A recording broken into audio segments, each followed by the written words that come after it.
After splitting the pair yesterday with Rockers, Truman State closed out their series with the Hawks today, and the Bulldogs were unable to get the bats going in Game 1 as they were held to 1 run by Michael Lyndon Lorden in a 4-1 loss. Some history was made in the loss, however, as Paul Trenhale became the Bulldogs' all-time hit leader with 198 career knocks. In Game 2, Truman was looking to end a mini 2-game losing skid. Leading 2-0 in the top of the second, Hawks start to peck away as Patrick Burns comes through with an RBI single that brings in David Stober, and Truman had their lead cut in half. Dogs kept RU off the board with strong pitching and great defensive play from their pitcher like this as Matt Tomez keeps it 2-1.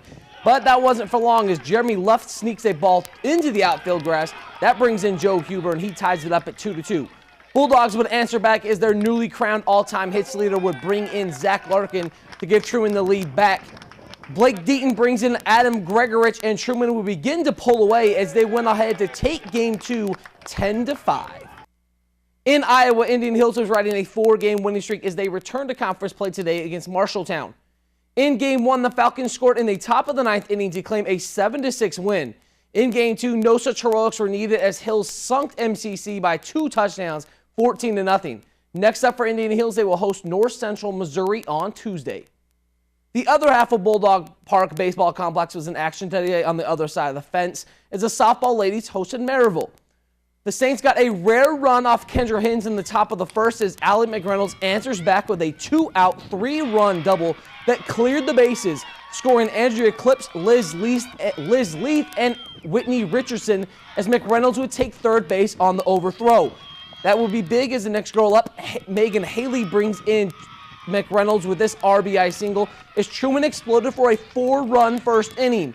More from Wells and McReynolds as Allie got plunked in her next at bat, and Haley would single, mounting another Truman State rally as the first and third situation is set up. Ashley Murphy comes through with a fundamental play, getting this one in the air and to the grass to score McReynolds on the sac fly.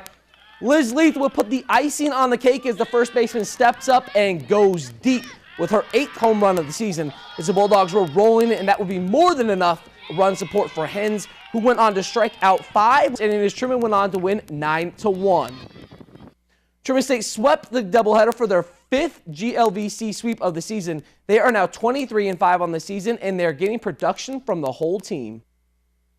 I think our pitching did a great job of mixing it up, keeping them off balance, and with our hitting, we really focused on making adjustments, and I thought that we did a good job of that with the different pitchers that they brought in, swinging at strikes, focusing on having quality at bats, and we got a lot of people on base and were able to score. And